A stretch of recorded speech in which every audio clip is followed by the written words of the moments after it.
સંખ્યા ઓછી છે અમે તો એવું માની, પણ ઓછી ન થવાની. હમણાં ખબર છે કે 11 વાગતા તો હજી એટલે થવાની જ છે.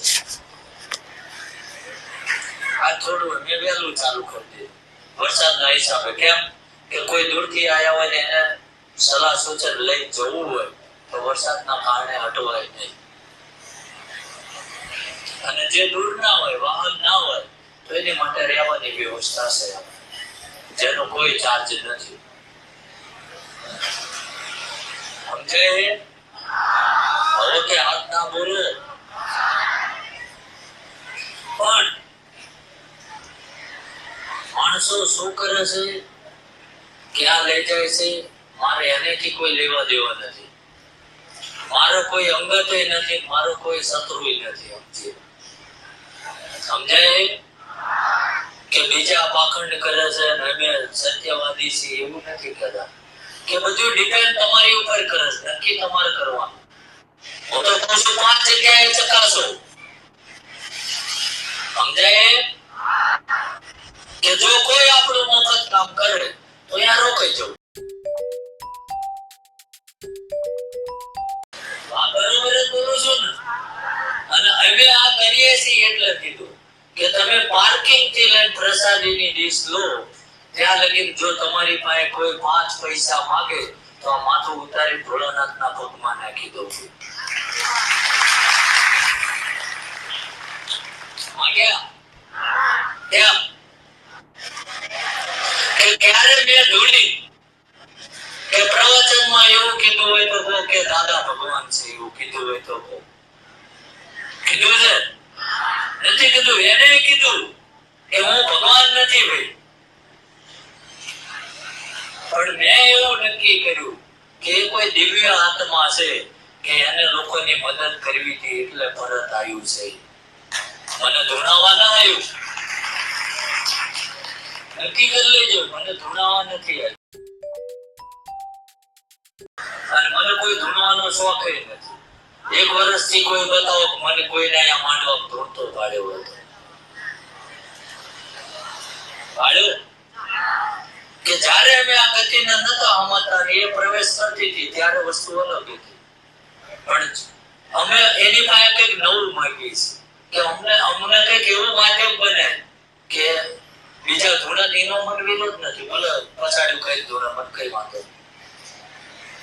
હું મારો જવાબદાર છું, મારે શું કરવું, તમે શું કરશો હું તો તમને બોધ આપું છું. તમારે શું કરવું એ ઘરે જ નક્કી કરજો. તો કાયમ જોરાવું કે ના જોરાવું, મારા શબ્દો સાચા લાગે તો મનમાં લેજો, નકર અહીંથી બહાર નીકળી જાઓ, ખાધું પીધું રાજ કર્યું ભૂલી જવાનું. સમજાય? એ દિવ્ય શક્તિ હતી. એને એવું કીધું હું ભગવાન નથી, પણ કઈક એમાં એ શક્તિ કામ કરતી છે તો જ આજે આટલું બધું માણસો આવે છે, નકર કોઈ મૂર્ખ નથી આ જમાનામાં.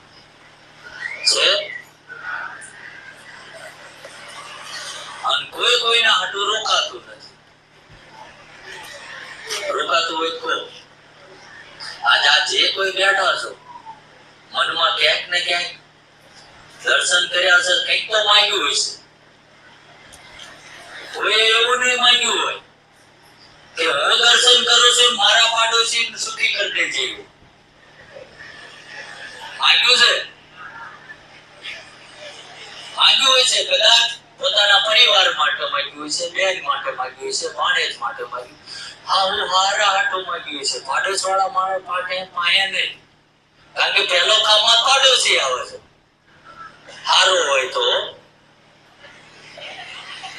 માંગ્યું છે.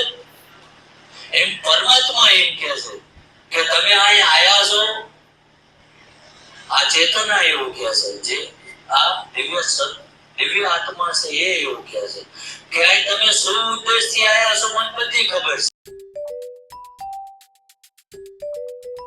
તો માગીને જલીલ હું કામ થાવ છું? સમજાય? કે તમે શું કામ માટે આયા છો એ ખબર જ છે, છતાંય તમારું મન શું કહે છે કે એકવાર બાપુને મળી લેવું કહી દેવું. તો બાપુ પાસે કોઈ ચમત્કાર નથી.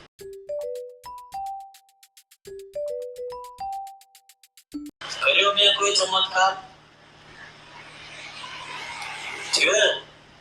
આગે ના તો બોલો, મોઢા મગ ભરે.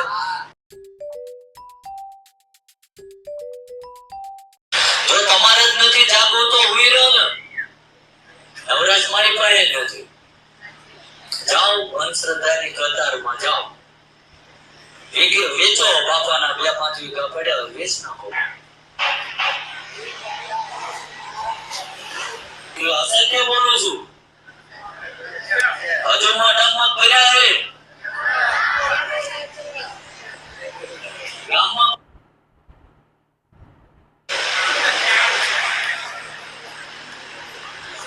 દાદાના મુખ્ય ઉદ્દેશ્ય છે કે હરેક જીવ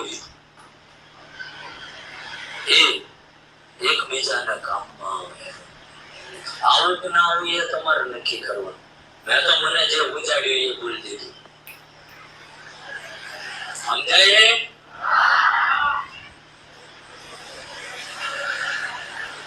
કે મુખ્ય ઉદ્દેશ્ય નો એ છે કે બને એટલા યુવા વર્ગ કે વડીલો કે વૃદ્ધો જે નશાના માર્ગે એટલે હું એક જ વસ્તુ બોલું છું, દારૂ, બીજું કઈ ન બોલતો.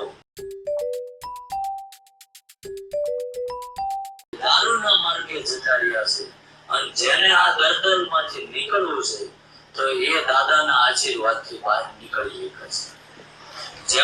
જેને એમાં આનંદ આવતો હોય અને એમાં જેનો સ્વર્ગ છે તો પીવો, તો અમને કોઈ વાંધો નથી. શરીર ખરાબ થશે તમારું થશે, પરિવાર બરબાદ થશે તમારો થશે. આમાં અમારા બાપાનું કશું જવાનું નથી. જાય છે તો કોના બાપાનું એ તમે નક્કી કરજો.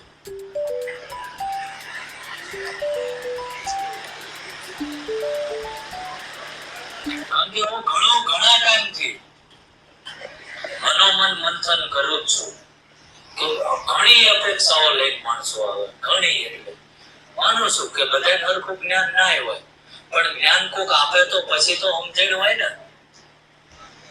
કે હવે આપણાથી આ થાય ના થાય. હું બીજા હારે મારી હરખામણી ક્યારેય નથી કરતો કે હું અલગ છું એવું નથી કહેતો, પણ ભગવાને એક હરખા કોઈ નથી ઘડ્યા એ પાક્કું છે. નકર ફિંગરપ્રિન્ટ બધાની મળતી આવતી હોય, કોકનો અંગૂઠો મારી કોક પૈસા લઈ લેતું હોય. આ કે ના? એટલે ભગવાને ક્યાંક ને ક્યાંક બધા નોખા બનાયા છે, આ પાક્કું છે. અને બીજા શું કરે છે એનેથી મારું નથી.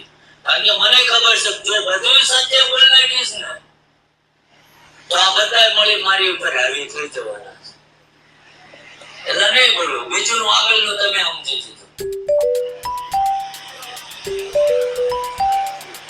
સમજાય એમ કે હું કોઈનો વિરોધ નથી કરતો, પણ હું છેલ્લા આ 7 દિવસથી મનોમન મંથન કરું છું કે ઘણી વાર આપણે હું કોઈને બિરાદરીની વાત નથી કરતો. ક્યાંક જેવી તો કોઈક આપણને એમ કે તમને ફલાણો ગ્રહ નડે છે, આવું જ કહે છે ને, એના આટલા મંત્ર જાપ કરજો, એની ફલાણી વીટી ફેરજો. તો એક બાજુ પરમાત્મા એવું કહે છે કે કોઈને તમે ના નડ્યા હોય, તમને કોઈ નડતું નથી, તો ભાઈ આપણે ગ્રહણ નડવા ક્યાં ગયા હતા? જો આપણે ક્યારેય કોઈ રાહુ કેતુ નડ્યા હોય તો આપણને નડે. એટલે મને આ એક વસ્તુ ના સમજાય હશે, આનો જવાબ પરમાત્મા પાસે હશે ને હું ખોજી લઈશ. ઘણા કહેતા હોય છે અને એવું બન્યું છે. હવે મારું નથી કહેતો, આ અંતરની મારી વેદના બોલે છે. પરમાત્મા કઈક એવો ભીતરથી ભાવતો હોય છે તો બોલે છે. તો ઘણી જગ્યાએ ઘણું એવું બન્યું છે કે મારે બીજાનું ના ઉદાહરણ દેવાય, પણ મારી જેવા ઘણા ધર્મના નામે લૂંટી જાય છે. લૂંટાસક નથી લૂંટતા. અને હું તો કહું જો અમે લૂંટતા હોય તો અમારો બહિષ્કાર કરજો, માથું ના નમાવતા. ક્યાંય અમારામાં તમને છેતરપિંડી લાગતી હોય તો 25 જણા લઈને આવીને બંધ કરાવી દેવાની છૂટી. અને અમારું તો આ મંદિરની ચાવી હતી, તમને મૂકી જવાની તૈયારી છે કે જો તમે 10 જણા ઉભા થઈ જાવ ને એમ કહો કે આ મંદિર અમે કાલથી સંભાળ લઈશું, તો અમે જતા રહેવા તૈયાર છીએ. આ તો એક વાત કરું છું ભાઈ, જનરલ જવાબ છે. આ તમે એકલા ન સાંભળતા, બીજા લાખ જણા જોતા હશે. આ બધી આ એમ નામ ન ગોઠવા. સમજાય છે કે જેને નથી આવી એકાણું એને ઘરે બેઠા બેઠા જો અનુસરવું હોય તો અનુસરે, નકર જેમ જીવતા તેમ જીવો, મન કઈ વાંધો નહીં.